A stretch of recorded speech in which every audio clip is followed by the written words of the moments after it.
আসসালামু আলাইকুম। কেমন আছেন সবাই? আল্লাহর অশেষ রহমতে আমরা কিন্তু ভালো আছি। তো কাছে দূরে যে যেখান থেকে আমার ভিডিওটি দেখছেন বা শুনছেন, আশা করি আল্লাহর রহমতে আপনারাও ভালো আছেন। তো আলহামদুলিল্লাহ, আমার ছেলে কালকে থেকে আজকে অনেকটি ভালো আছে। তো সবাই আমার ছেলের জন্য দোয়া করবেন বা অনেকে দোয়া করছেন। তো আলহামদুলিল্লাহ, ছেলে আগের থেকে অনেকটি ভালো আছে। তো আমি সকাল সকাল নাস্তার ব্যবস্থা করতেছি। তো সকালবেলা আর কি রুটি বানাবো, রুটির কাইডেই করে নিতেছি আর কি। তো কাই করে রুটি করলে কি হয়, রুটিগুলো অনেক নরম হয়, অনেক সময় ধরে থাকলো আর কি শক্ত হয় না। আর যদি ওই যে কাঁচা পানি বলতে আর কি, যেটা না ফুটে ওই পানি দিয়ে যদি কাই করা হয় তাহলে কিন্তু কাইটা শক্ত হয়ে যায়, পরে খাওয়া যায় না, টাইনও ছিঁড়া যায় না এরকম। আর পানি গরম করে বা একটু সিদ্ধ করে করলে তবে রুটিটা অনেক সময় ধরে নরম থাকে।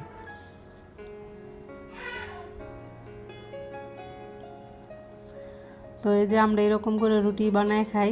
তো আমার মা কিন্তু না আবার এই যে পানি দিয়ে সিদ্ধ করে যে আটা দিয়ে রুটি বানায়, এটা কিন্তু আমার মা খাইতে পছন্দ করে না। আমার মা আবার এই যে নর্মাল পানি আছে ওই পানি দিয়া মা খায় এই রুটি বানায়া, এটা আমার মা কিন্তু খুব পছন্দ করে। তো মায়ের কই যে আপনি অন্য এই রুটি খাইতারেন, আমরা তো খাইতে পারি না নরম না হইলে। মায় কয় থাকো কি দাঁত নাই তোরা যে খাইতে পারস না। আমার মা কিন্তু ওই রুটিটাই পছন্দ করে। তো আমগো বাড়িতে আসলে যদি আমরা রুটি বানাই, তো আমরা রুটি কিন্তু পানির এই যে গরম করে তারপর সিদ্ধ করে বানাই। আর আমার মা কিন্তু এই নর্মাল পানি দিয়ে এমনিতেই বানায় তারপর খায়। তো বেশি রুটি বানাবো না, অল্প কয়েকটা রুটি বানাবোই। তো 6টা রুটি বানাবো আমি। কাইগুলো ভালোভাবে মাখায় নিছি। তো এখন বেলবো আর কি। তো ভিডিওর শুরুতে একটা রিকোয়েস্ট করে রাখি, ভিডিওটি না টেনে পুরো ভিডিওটি দেখবেন। ইনশাল্লাহ ভিডিওর কোনো না কোনো অংশ আপনাদের কাছে ভালো লাগবে। প্লিজ লাইক দিয়ে ভিডিওটি কন্টিনিউ করবেন। আমার চ্যানেলটিতে যারা আজকে নতুন, চাইলে চ্যানেলটি ভিজিট করে দেখতে পারেন। যদি আপনাদের কাছে এরকম লাইফস্টাইল ব্লগ ভালো লাগে তাহলে চ্যানেলটা সাবস্ক্রাইব করে আমার পাশে থেকে যেতে পারেন। আর যারা এই কাজটি করে নিয়েছেন তাদেরকে অসংখ্য ধন্যবাদ। আর ভিডিওটি যদি আপনাদের কাছে ভালো লাগে, চাইলে আপনার ফ্যামিলি বা ফ্রেন্ড সার্কেলের সাথে কিন্তু শেয়ার করতে পারেন।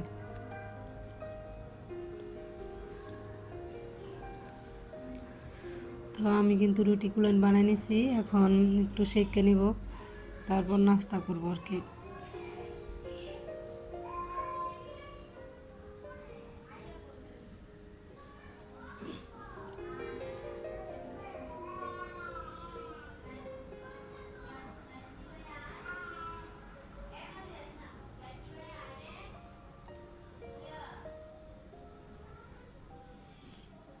তো রুটিগুলো কিন্তু মাশাল্লাহ খুবই সুন্দর হয়েছিল, বানানোটাও সুন্দর হয়েছিল, রুটিগুলো কিন্তু খুব সুন্দর করে ফুলছিল।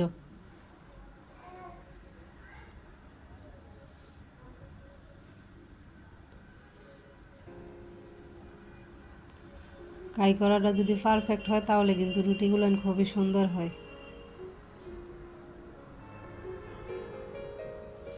তো যে লাউয়ের তরকারি দিয়ে রুটি খাবো, তো মেয়ের কথায় তো লাউ রান্না করছিলাম বেশি করে, যে ও রুটি দিয়ে খাইবো, সেই জন্য এই রুটি বানানো আর কি। তো এই যে এগুলো কিন্তু হইতেছে কোয়েল পাখি। আমাদের ছাদের উপর যে আপনাদের দেখাইছিলাম কোয়েল পাখির ঘর, তো সবগুলেন কোয়েল পাখি কিন্তু বিক্রি করে দেওয়া হয়েছে। তো এখন নাকি আবার আর কি মুরগি তোলা হইব। তো এখন আবার বাজার থেকে ডিম কিনে না খাওয়াইতে হইব। আগে তো বাড়িতে ছিল, এটা একটা সুবিধা ছিল, যখন প্রয়োজন ছিল তখনই নিয়ে আসতে পারতাম। তো নাস্তা খাওয়ার পর মেয়েদের আবার কিছু ফল কাটতে দিলাম। তো আইনা রাখলে কী হয়, মেয়েরা কাইটটা খাইব না, কাইটটা সব কিছু বাউ করে সামনে দিলে তবে খাওয়া হইব। তো পেয়ারাগুলো এনে একবারে মনে হইতেছিল যে উপরের চামড়াগুলো সব ধুয়ে যাইতেছিল। তো দেখা কাইটা দেওয়ার পর খাইলো আর কি।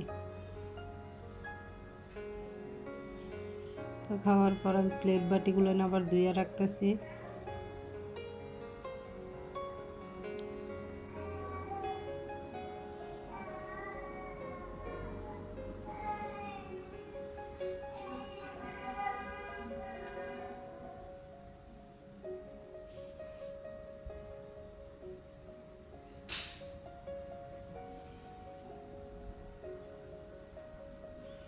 তো যখন যা খাওয়া দাওয়া করি সাথে সাথে ধুয়ে নিলে কিন্তু আর এত প্লেট বাটি জমে না, কাজটাও হালকা হয়ে যায়। আর যদি রাইখে দিই তবে অনেক হয়ে যায়, তো মাঝে মধ্যে তাও রাইখে দিতে হয়। তো এই যে দেখেন এদিক দিয়ে আমার মেয়েরে কিন্তু আমি একটু বকাঝকা করতেছিলাম, ড্রেসিং টেবিলের সামনে দাঁড়াইয়া এই যে কী সাজলো কী করলো সব কিছুতে গ্লাসটা একবারে কেমন গুলা গুলা করে দিয়েছে। আর এদিক দিয়ে দেখেন রাস্তার ময়লা এসে একবারে ড্রেসিং টেবিলের মধ্যে সাফ হয়ে গেছে। তো আমি এখন গ্লাস ক্লিনার দিয়ে কিন্তু এটা পরিষ্কার করে নিব। মেয়ের সাথে কিন্তু খুবই রাগারাগি করতেছিলাম যে ছেলে অসুস্থ কাজ করতে পারি এমনিতে, আবার তার উপরে তুমি এই ক্লিন করো, এতে আমি কোন সময় করবো?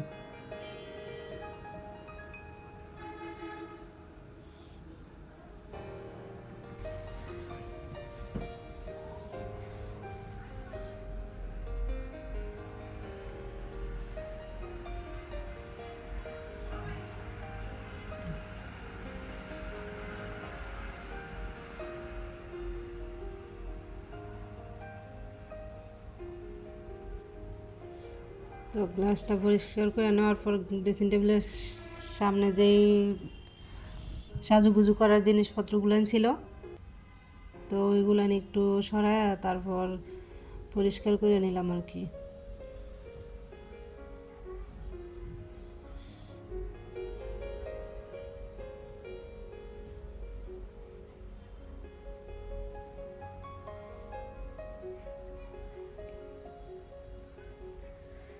এগুলাতে এত পরিমাণ ময়লা আছে, সব কিছু একবারে সাদা হয়ে থাকে।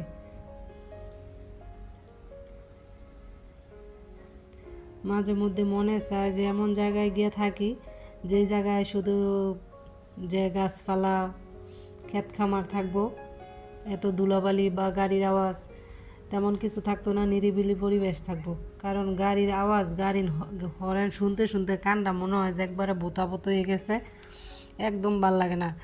এরপরে গাড়ির যায় যে জাকায় খাট লড়ে, আমি তো অনেক খুবই ভয়ে থাকি যে আবার ভূমিকম্প হইতেছে কিনা। তো ভূমিকম্পতে ইদানিং ঘন ঘন হইতেছে, আতঙ্কটা আরও বেশি। তো মনে চায় যে এমন জায়গায় যেয়ে থাকি যেন কোনো গাড়ির আওয়াজ নাই, এত মানুষের কোলাহল নাই, তারপরে সব কিছু প্রকৃতির সব কিছু ইয়া থাকবো আর কি। এই মানুষের এই যানজট গাড়ি ঘোড়া এন তেন এসবের কোনো ইয়া নেই।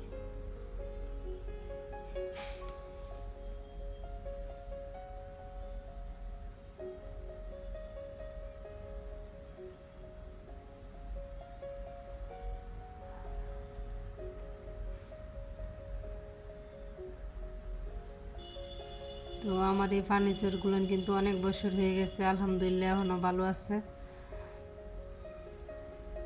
তো এদিক দিয়ে ভাবলাম যে ড্রেসিং টেবিলের গ্লাসটা পরিষ্কার করছি, তো বেসিংয়ের গ্লাসটাও পরিষ্কার করে নিই। তো এদিক দিয়ে কিন্তু এসে পড়ছে বেসিংয়ের গ্লাসটাও পরিষ্কার করতে।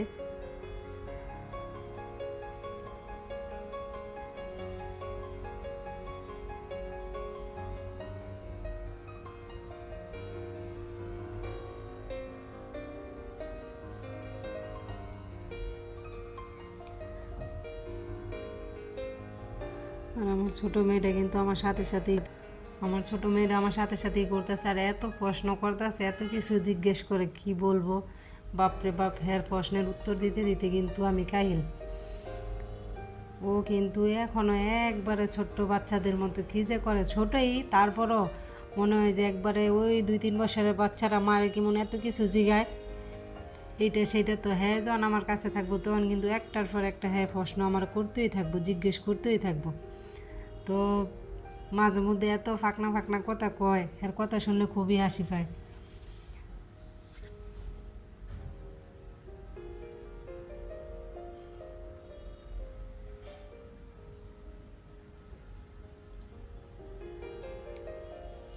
তো এই দিক দিয়ে কিন্তু আশা বসছি ঘর গুছানোর জন্য। তো আজকে কিন্তু দুপুরের রান্না বাড়া কোনো কিছুই আপনাদের সাথে আর শেয়ার করলাম না, শুধু সকালের নাস্তাটাই শেয়ার করলাম। তো ঘরটর গুছায় তারপর গোসল করতে যাব আর কি।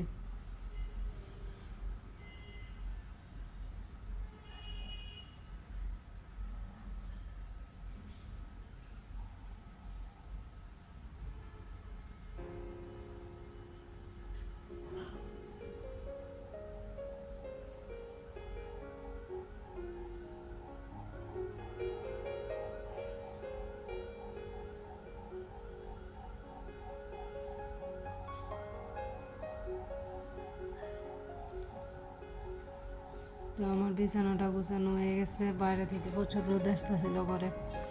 তো ছেলের আজকে হসপিটালে নিয়ে যাইতেছি।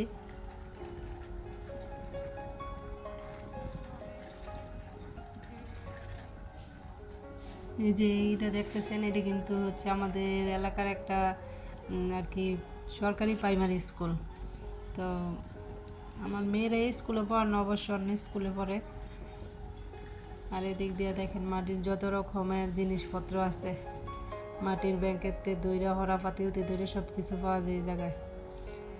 তো এই যে আমরা কিন্তু হসপিটালের দোতলায় চলে আসছি। এই যে হসপিটালের পিছন সাইডে কিন্তু একটা পুকুর আছে।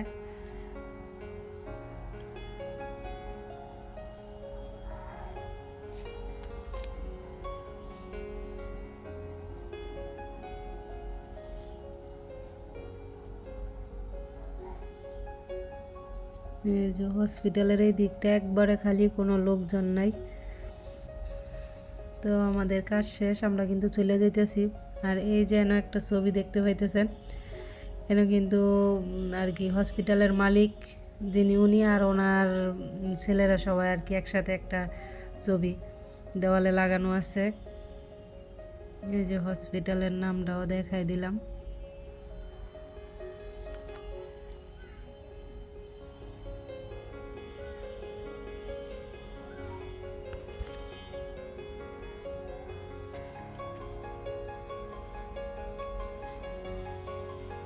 এই যে আমার ছেলে আর আমার ননদ, আজকে ছোট মেয়েকে বাড়িতে রেখে গেছি, বড় মেয়েও বাড়িতে ছিল। মেয়ের যেহেতু পরীক্ষা, মেয়ে পড়তে বসছিল, তো ছোট মেয়েকে বাড়িতে রেখে গেছিলাম।